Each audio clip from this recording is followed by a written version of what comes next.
شاني. أنا القرآن رباني وعلى في الورى شاني.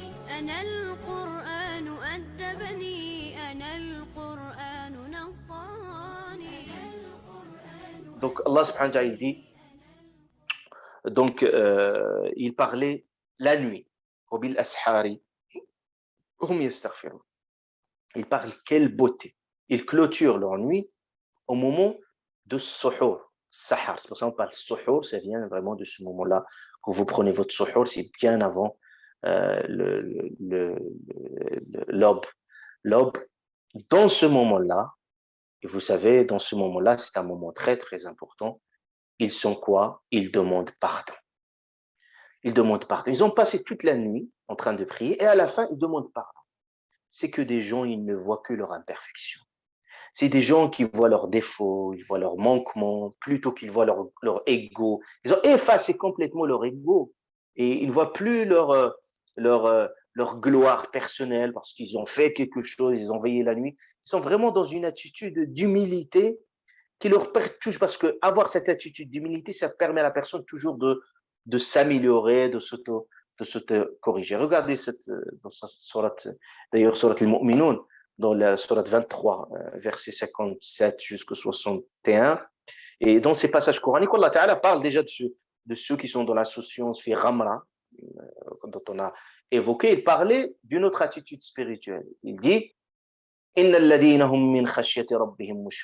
dit ceux qui, de la crainte de leur Seigneur, sont pénétrés, qui croient au verset de leur Seigneur, qui n'associent rien à leur Seigneur, qui donnent ce qu'ils donnent.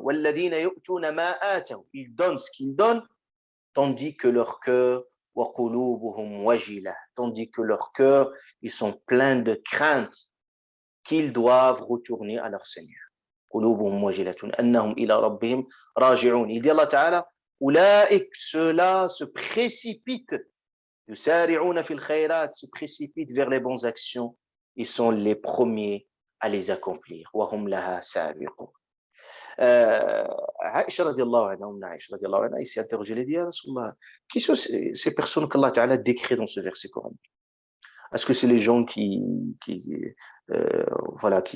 volent, qui boivent ce qu'Allah Ta'ala interdit, qui sont dans l'excès? Et puis le prophète a dit, là, non, ce n'est pas ces gens-là. Ces gens-là qui prient, qui font le maximum, qui donnent tout, et ils œuvrent, ils perfectionnent, mais quand Allah Ta'ala dit, ils font tout leur possible, ils donnent au maximum, c'est-à-dire ils œuvrent, mais qui craignent que leurs actions ne seront plus acceptées. C'est-à-dire, ils se disent, est-ce que Allah Ta'ala a validé enfin nos actions? Donc, il y a une équation spirituelle, en fait, très importante.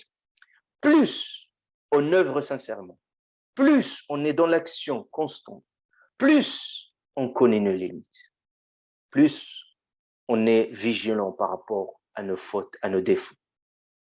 C'est une équation spirituelle. En revanche, plus on est dans l'agitation, dans l'inaction, dans l'immobilisme. Alors, si on fait peu de choses, vous trouvez des gens, ils viennent même d'atterrir, ils viennent même de commencer, ils n'ont même pas commencé leur islam, leur repentir, et d'un seul coup, ils sont dans l'exaltation permanente, ils sont dans le jugement des autres, ils sont dans l'exhibitionnisme de leurs actions, ils sont même de l'heure de la vanité. Hein? L'heure de la vanité au sens des gens-là qui croient finalement, gharrahum dinum, c'est-à-dire au sens qu'ils sont leurrés, mais par cette religiosité. Donc c'est pour ça qu'il faut se méfier de cela. Et ces gens-là, ils sont vraiment dans une autre attitude. Regardez, l'imam Shafi'i, il dit, kullama, c'est-à-dire à chaque fois que j'avance dans la vie, arani dahru naqsa aqli. Plus à chaque fois que j'avance dans la vie, le temps me montre mes limites intellectuelles. Et il dit, وكلما ازددت علما ازددت علما بجهلي. À chaque fois que j'apprends une connaissance, une science, je découvre en réalité ma propre ignorance. C'est pour ça l'un des poètes il disait ملء السنابل ينحنين تواضعا والفارغات رؤوسهن شوامخ. Il disait plus une branche il porte des fruits, puisque vous voyez une branche qui porte des fruits, plus il se courbe vers la terre. Alors celle qui n'a pas de fruits, il regarde les yeux d'un air hautain. Donc plus on est plein, plus on est de l'humilité, plus on se courbe vers la terre. Donc, ils ne sont pas dans la critique des autres, ils ne sont pas dans le jugement, ils sont préoccupés par leurs défauts. Yastaghfiru. Parce que, et le fait qu'ils istighfar à la fin, ça évoque des gens qui se disent nous étions imparfaits. C'est pour ça, donc, après la prière c'est-à-dire de salat, on dit astaghfirullah, astaghfirullah, pour dire que nous avons prié, mais finalement, il y a beaucoup de manquements. Nous n'avons pas accompli nos devoirs religieux, ne sont jamais à la hauteur. Nous ne sommes jamais satisfaits, jamais on se dit qu'on est satisfait, on a accompli tout ce qu'il fait. Il y a toujours des manquements qui sont liés à notre nature humaine. Donc ils sont des gens éveillés spirituels. Et là, je rappelle une chose, c'est que pourquoi Allah Ta'ala parlait de l'istighfar, parce que, comme disait Ibn Ata'illah, il dit, il y a certaines personnes, il disait en fait, qui peuvent prier toute la nuit, veiller toute la nuit, il se gonfle d'orgueil. Quand il se réveille, il dit, ouais, je fais quelque chose, Masha'Allah, je fais partie de ces gens-là qui prient la nuit, je suis une personne pieuse, etc. Déjà, il juge soi-même, il donne une étiquette, il donne un badge pour lui-même, ils sont dans cette attitude.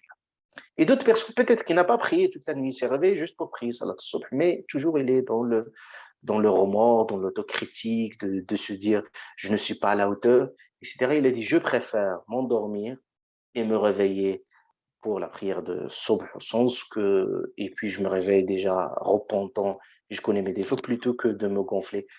Donc, c'est des gens-là qui sont dans une autre attitude, Allah parle. En même temps qu'ils font leurs actions, ils sont dans l'excellence, et en même temps, quand à la fin de la nuit, ils demandent le repentir de l'ordre de Allah.